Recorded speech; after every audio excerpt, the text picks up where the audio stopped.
Hey there retro games fans, this is Andy C from Pieces of 8-Bit. Welcome to this week's video. Before I get stuck in, if you're enjoying watching my videos, please do hit that like and subscribe button. Really do appreciate the support I've been getting. It is absolutely fantastic. I shall move straight on from that. Let's talk about this week's feature. Now, I have been, as you know, talking this month about the PSP, and I've been living with it for a month. I've just come back from my travels, my holidays, and I have been playing. I took it with me and I've been playing on it over the last week or so, and here this week I'm going to be talking to you about two of my favourite games on the PSP, and those are Grand Theft Auto Liberty City Stories from 2005 and Grand Theft Auto Vice City Stories from 2006. So these are based on GTA 3 and GTA Vice City, and they are basically prequels to each of those games, set a couple of years prior to each one, and they are basically Grand Theft Auto on the go.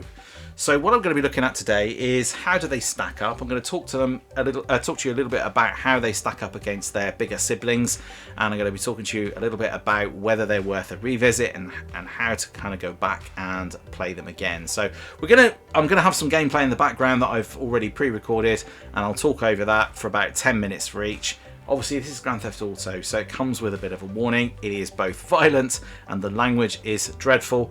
I could edit it out, but one, it would take me ages to edit it out, and two, it's Grand Theft Auto. So I apologise in advance for all the terrible language and violence that is about to come up. So please do watch with caution. Probably not one for the younger ones, this video. I will try as much as I possibly can to avoid it, but it is Grand Theft Auto, so no promises. So I think probably let's dive straight into the gameplay, and we'll start with Grand Theft Auto Liberty City Stories.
Alright, so let's start with Liberty City Stories. This is from 2005. Just to give you a little bit of background of the gameplay that you're watching in the background. So, pretty much finished the first island. There's 3 islands, same as there are in GTA 3. Pretty much identical, apart from a few little tweaks, such as buildings being constructed, that kind of thing. And basically what's happened here is that Salvatore, who is the main Don in Liberty City that Tony works for, is now feeling very threatened and feels like he needs to get out of the city, or certainly out of this island, into a safe house on the other island. So we've basically played all the missions on this first island, and now we're going to be moving to the second island, which I actually really like. I like the second island in GTA 3. I like the second island in this game because it's the same. So we're going to go to the ferry terminal, and I will talk a little bit about that in a moment. We've got to run Salvatore there and avoid the police, and that's what's going on in the background. So please feel free to watch what's happening in the background. I'm going to talk a little bit about the game itself. So as I mentioned before, it was first launched on the PSP in 2005, and we saw a version of it in 2006 on the PS2. And actually in 2015 we also saw a version on iOS and Android. I have tried to play those on iOS and I didn't get along with it, to be honest with you. I think it's still probably better on the PSP, or at the very least on the PS2. What Rockstar wanted to do was they wanted a handheld GTA that felt like a full console experience. So essentially proof that you could get GTA working on a PSP, demonstrating the power of the PSP itself. A fantastic unit, incredibly powerful for the time. A lot of people talked about it as a sort of PS2 and a half. So really very capable of running GTA, and that's what Rockstar wanted to demonstrate. It's set about 3 years before GTA 3, and obviously it's in Liberty City, which, if for those of you who play GTA 3 will recognise.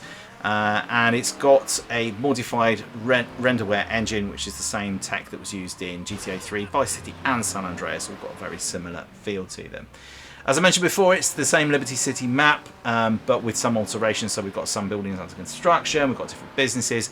And as I mentioned before, we've got a ferry, which is different to the tunnel which is being built. And that's a big part of the first sort of set of missions, really, is that there is this strike that's happening with the ferry workers, which Salvatore is engaged with, because they're going to be building the tunnel. So actually, later on in the game, you can catch the ferry from this island to the other one. For this particular mission that you're watching at the moment, we're heading to Callahan Bridge, which is also not finished, but we're going to make a jump, as you'll see in a minute. So we're going to head over to that second island. So any other sort of bits really to point out? So it's got a few limitations against San Andreas, which was already out by this point, including less customization, so there's no swimming, less RPG style progression. They went for a more cinematic feel, stronger character focus than GTA 3's largely silent protagonist, who we later find out is called Claude. Obviously, as you know, doesn't really say anything. Obviously, from Vice City onwards, we had, well, in Vice City we had the fabulous voice of Ray Liotta. Absolutely brilliant character introduction there. We didn't really have that in GTA 3. The character was largely silent. But we did have improvements over its older sibling GTA 3. So we had motorcycles, for instance, were added. A much better aiming system. There was a lot more buildings that you could access, and there was a lot of improved mission design and cutscenes as well. How was it received? Well, very well. It's a GTA game, and they all were generally received pretty well. It received sort of generally about 86% on Metacritic, so very positive, and praised for bringing that full GTA experience to the PSP. There we go, over to the second island. We're going to get the little cutaway in a second as it loads that, which incidentally loads much quicker as well. So there we go, Staunton Island. It sold over 8 million copies, in fact, and is largely considered to be one of the best PSP selling games ever. Just a caveat on that, though, that was the PSP and the PS2 combined amounts there. So yes, generally very good indeed. I do love Staunton Island. It is so good. There's a lot of detail for the time. You know, when you consider the time that this came out, lots of detail on this island. I do really prefer this to the first one, mainly because I think you start on that first island and you spend so much time on it, and whenever you come back and visit GTA 3 and start again, you spend more time on that island. I find the road system a little bit confusing, trying to work out how to get down to, especially down to the ferry in this one, and down to where that used to be, where the tunnel is in GTA 3, was somewhat tricky. Yeah, this island just has so much detail on it, lots of big buildings, and yeah, I wanted to show you this bit, because I think this is the most impressive bit, and you'll see some of the detail as we move around in some of the missions as well. So the main protagonist in this is someone called Tony Cipriano, which if you've played the first one you will recognise. He's a capo in the Leone crime family, and we see him in GTA 3. Basically, the premise behind him being in this is that he returns to Liberty City after years in hiding. He killed a maid man, basically, and now he's been hiding. And he works his way up through the Leone family under Salvatore Leone. Obviously, we then see him in GTA 3 a few years later. There are lots of rival gangs, so we've got the Sindacos and the Forellis, political corruption to deal with, all the usual fare that you expect in a Grand Theft Auto game. And Tony's main sort of aim, really, his key tension is that he is struggling for respect in the family, and Salvatore's wife and rivals generally work to undermine him. There's quite a lot that you play with his wife. That sounds wrong. There's quite a lot of missions that you do with his wife on the first island, and she is a nightmare, as you might imagine. So yes, and as I mentioned, the general theme of the game, mafia family power struggles, it's very, very good. There's lots of sort of Goodfellas references in it, and lots of references of The Godfather, which we also saw in GTA 3. That room in Salvatore's mansion, very reminiscent of the room in The Godfather, of course. So yes, basically Tony is looking to become Salvatore's trusted right-hand man, and that is the sort of underlying theme of the game. What else to say? Yeah, events in LCS, Liberty City Stories show Tony's rise in the Leone family, which explains why he's so trusted and high-ranking by the time of GTA 3, of course. And as I mentioned before, Liberty City itself, lots of changes, lots of construction, transport system, and they show that city's evolution to GTA 3. There's even a mention, I think, on the radio about the fact that bikes aren't present, and they sort of treat it as a motorbike ban by the time GTA 3 comes around. And Donald Love also appears. He's in GTA 3, and his arc sets up his eccentric personality, which we then obviously see in GTA 3 as well. Lots and lots of focus on him as well. Kill Mayor RC Hole. I just got that. Very funny. Typical one, this one. Salvatore's annoyed with the mayor, so he sent Tony out to go and kill him while he's running through what is essentially Central Park here. So yeah, and we've got to get away, as you might expect. So in short, Liberty City Stories was Rockstar's first handheld GTA. As I mentioned, it's a technical achievement that expanded on GTA 3's Liberty City. It's got more depth and mobility, sold extremely well, received strong reviews, and narratively set up several characters and city changes leading directly into GTA 3 later on. So there you go, that's the background to it. So let's just watch the gameplay for a few minutes. Got a few more minutes of gameplay left here before we go and have a look at Vice City Stories. I particularly like going back to Liberty City. I think when we look at the two games, I think Vice City is the better game out of GTA 3 and Vice City, and I also think Liberty City Stories is also, I would argue, the better game. It's certainly the better looking game. I always liked the look of Vice City over Liberty City. Liberty City always felt quite drab and dark. I mean, obviously it's nighttime here, but it always felt a bit drab and dark. It rains a lot, there's a lot of fog and things like that. And that really is sort of meant to indicate that kind of northeast feel to the game, the sort of New York feel to the game, kind of in the autumn time, I guess. It's kind of when it feels like it's set.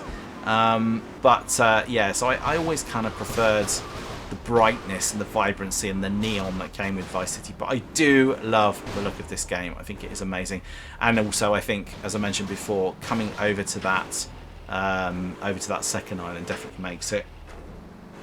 The third island is a lot of fun as well. There's lots of sort of things to explore. Famously, you could go to the airport and pick up the Dodo, which was an aeroplane that you couldn't really fly very far. I haven't got that far in this game. I can't remember. I did complete it back in the day, but I can't remember if you can still find the Dodo in this game. Obviously, some comments could be welcome.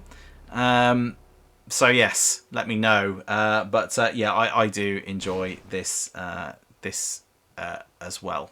This game as well. So, What's Tony doing at the moment? Well, at the moment, I think he's about to go and be a made man. And this is very, very reminiscent. If you've seen the film Goodfellas, there's a bit in that where one of the main characters goes to become a made man.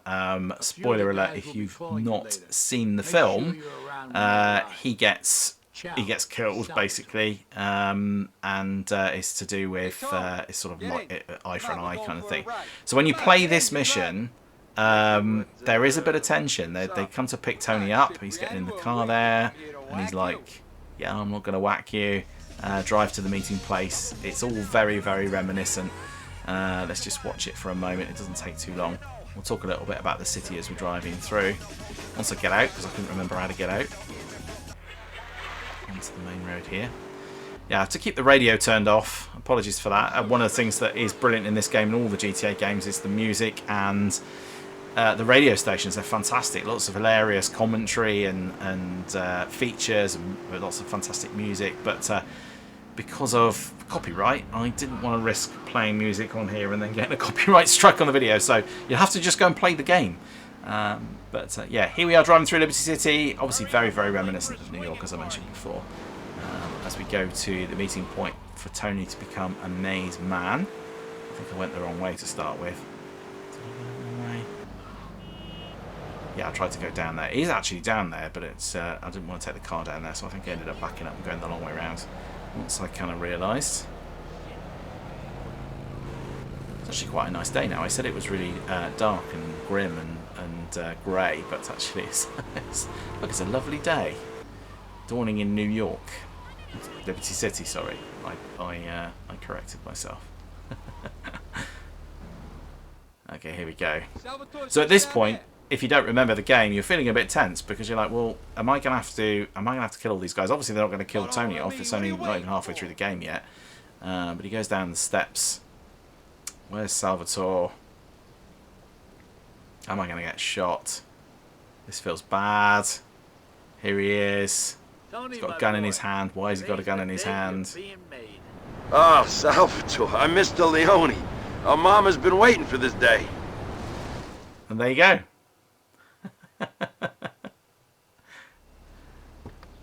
Tony is now a made man, and he is now a capo, or he will be becoming. It's on his way to being a capo for the Leone family. There you go, and that's the mission. I love it. I love it because you know, there's nothing to do, you know, and there's been some really tricky missions up to this point. So there we go. That is Liberty City Stories. Let's go and have a look at Vice City Stories.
Okay, welcome back to Vice City. This is the Vice City Stories game, and it was released on the PSP in 2006.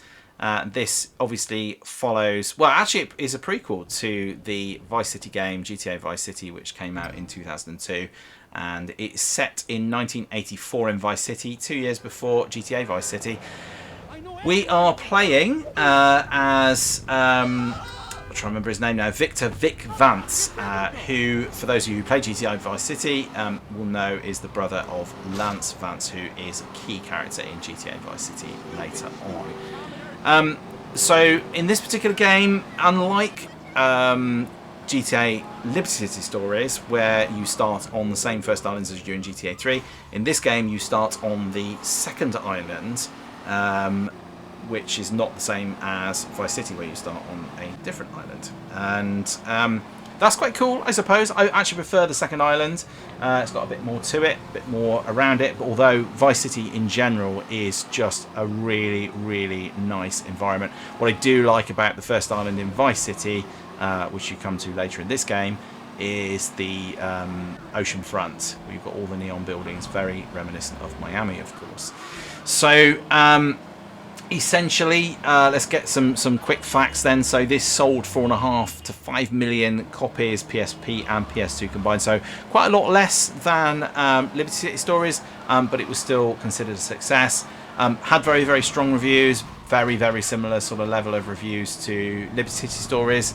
And it was praised for its better story depth, the ability to do swimming, which you couldn't do in LCS, and empire building, which made it feel a lot closer to San Andreas, in fact, actually.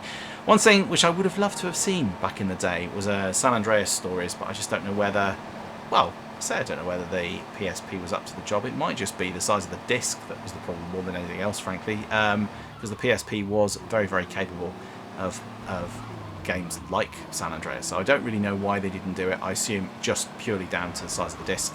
The little UMD discs didn't have the same sort of level of capacity as the DVDs, I suppose. So yes, the PS2 port generally was criticised a little bit. It felt less groundbreaking, and it was generally judged against San Andreas. And it did have a few little issues as well. It was criticised for technical issues on the PSP, so there was a bit of frame drop. Some of the load times were a little on the slow side. So as I mentioned, you start as Vic Vance, and he starts off as a US Army soldier, and he very quickly, very early into the game, he becomes dishonourably discharged after being dragged into shady dealings by his corrupt sergeant. Basically, you turn back up the base and told to sling your hook, essentially, is what happens.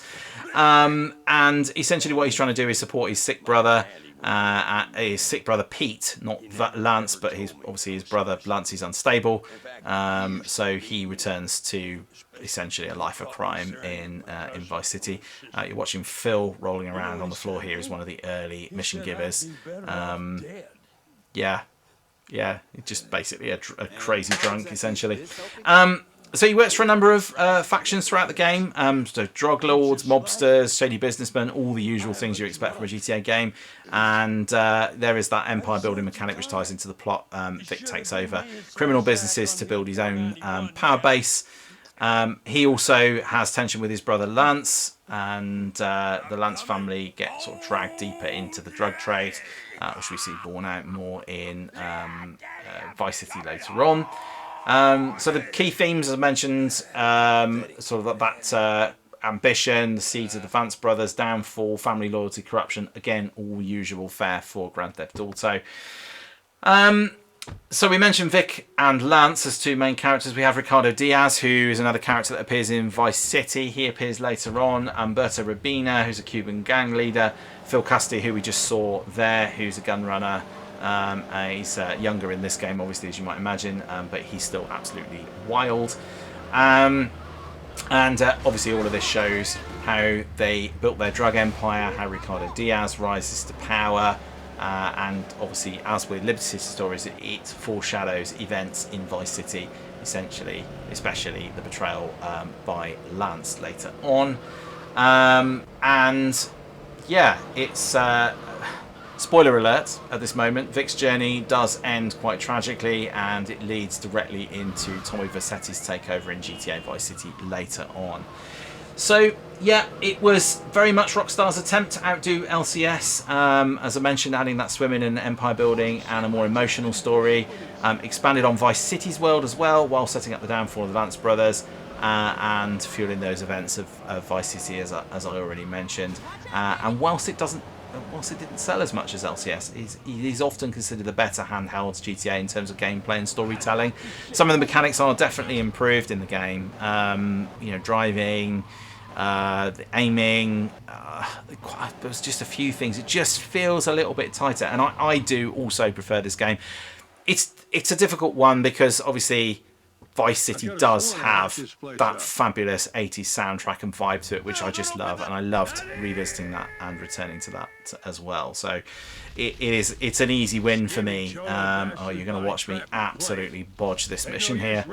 Got to go and rescue Phil's boomshine from a burning warehouse, and I couldn't figure out how to make the forklift go up and down. So you're going to see some pretty awful gameplay here whilst I try and figure out what to do, and then I died, and then I decided to come and talk to you. But yes, so that's essentially Vice City.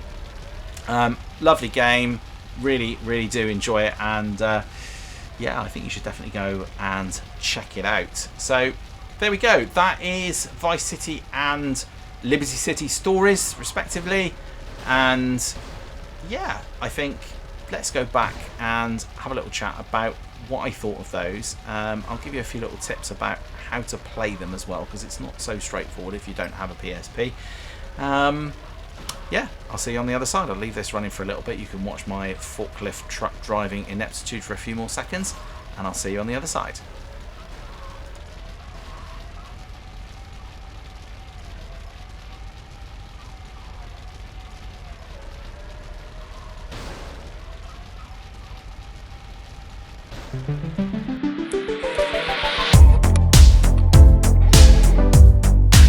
So there you go, that was VCS and LCS. What did I think? Well, I absolutely love them. I love them nearly as much as GTA 3 and Vice City. The great thing about them is it just continues the fun of those prior games. So we had San Andreas by that point, but we also had the option to go back to Liberty City. We had the option to go back to Vice City, and that is no bad thing.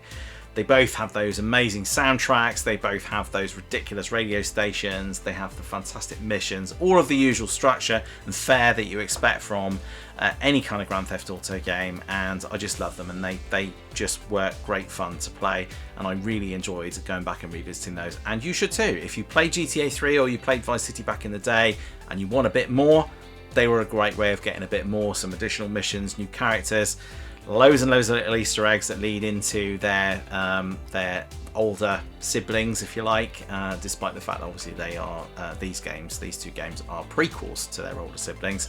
But loads of little Easter eggs. There's a great little Easter egg. There's an animated TV series called Ray the Otter in Vice City Stories, which I love, which is a little bit of a nod to Ray Liotta, of course, the late great actor that played the voice of Tommy Vercetti in Vice City in that 2002 game. So brilliant fun to play, definitely well worth a look. If you've played them before, go back and check them out again. They're definitely replayable. If you've never looked at them before, go and have a look at them, especially if you played GTA 3 and Vice City back in the day, never looked at these, go and find them. In terms of playing them again, I mentioned about, well, I don't know if I did mention, maybe I didn't mention, I'm playing this on an emulator, and the reason I do that, as I do with all my videos, is that I play the original game on the original console, and then when I come to do recording gameplay footage, I'll play it on an emulator. It's just easier, you get better results than you do trying to hook the console up to the television. I have got the option to hook the PSP up, but the graphics on the PSP rendered on the screen looks absolutely awful. It plays really well on the emulator. Couple of tips for that, and I'll talk more about emulation in the month with video at the end of this month when I come back and have another look at the PSP again in its entirety. But one of the things that you should definitely do is go and find the actual emulator itself and install that. That is called PPSSPP. That's generally sort of the gold standard for PSP emulation. I use something called OpenEMU, which has got the PPSSPP engine in it, and it doesn't play these games very well at all. They're quite buggy. By installing the actual emulator and the software that goes with it, there's lots of options to customize if you run into kind of bugs or issues alongside that. So that's definitely worth a look. And one of the nice things is you can actually take the memory card out of your PSP. If you've got, one of the things you can do is you can use a micro SD in a Duo adapter. That is definitely what I would recommend. Save your games on that. You can then obviously take the SD card out and pop it into your PC, and you can transfer the saves from your PSP onto the emulator. You might run into a few little issues, so the folder structure, the folder naming might be slightly different on the PSP to what the emulator will call it and will give it, and that's largely down to the fact that the emulated version of the game might be a slightly different version of the UMD version of the game that you've got. Easy to get around. Basically all you need to do is just save your game in the emulator for the first time. It will create the correct folder. Just take the contents out of the PSP folder that you want to use and pop them into that newly created folder, and then you'll be able to load the save. Very, very straightforward to do. The folder structure is pretty straightforward on the PSP. It's basically under the memory card, it's PSP, and then you've got a save data folder buried in there. You just look for exactly the same structure on your emulator and just copy the files into the right place. So it's quite straightforward to do. I might talk about it a little bit more at the end of the month, but you can obviously nicely bring your saves across, and you should be able to transfer them back the other way using a similar technique, which means that you can obviously play them on the go, or you can play them on your PC or your Mac, which is quite nice too. And incidentally, the PSP emulator on the Mac version that I have, and I assume it's the same for the PSP, actually, for the PC, does a really, really good job of upscaling the game. It looks really, really fantastic, or even on a larger screen. I think it looks really, really good. It's very playable, and I use my PS4 controller for doing it, so nice and straightforward there too. Okay, so that is it. That is VCS and LCS. Definitely check them out. Great, great games. Still really, really good in 2025. Definitely worth a revisit. So coming up on the channel, we've got the new PS1 Racer Challenge announced. That is going to be London Racer, so that will be coming up soon. We'll obviously be doing the PSP review at the end of the month and announcing what the new console is going to be for next month. I haven't actually decided yet. I've got to think about it. I've got a couple in my shortlist that I want to go. Something maybe mid-late 90s, or possibly all the way back to the 70s, or possibly early 80s. So there's a couple of consoles from either end there, which might give a couple of clues as to what I'm thinking about. But I haven't decided yet. So that may all still change. So that is coming up, and I will also be doing something else with the PSP next week. I haven't decided what yet. I've got a few ideas, but yeah, I'll also one more video for the PSP, and then it will be review time for the month with. So I don't even know where it's gone. I can't believe it's going to be September soon. So all of that coming up and more. Obviously, we've got a bit between next week. This week was Dizzy, and no, sorry, that was my short. Dizzy was on YouTube Shorts and is also on TikTok. So I do my shorts every Monday. We've got the bit between coming up. Last week was Putty Squad. The one just gone was Putty Squad, which was recommended to me by the Evesham Gamer, which I really, really enjoyed. Haven't quite decided what I'm going to do for next week yet either, so a bit disorganised now I've come back off my holiday, so I need to find a new game to go and play. I have had a couple of suggestions, so it may well be one of those, so keep an eye open for that next Wednesday. So that is it for today. Really, really enjoyed this feature, loved getting back into GTA. If you do enjoy these videos, as I mentioned at the start, please do hit that like and subscribe button. Thank you so much for your support up to this point. That just leaves me to say, please do all take care of yourselves. I'll see you in the next one. And yeah, bye for now.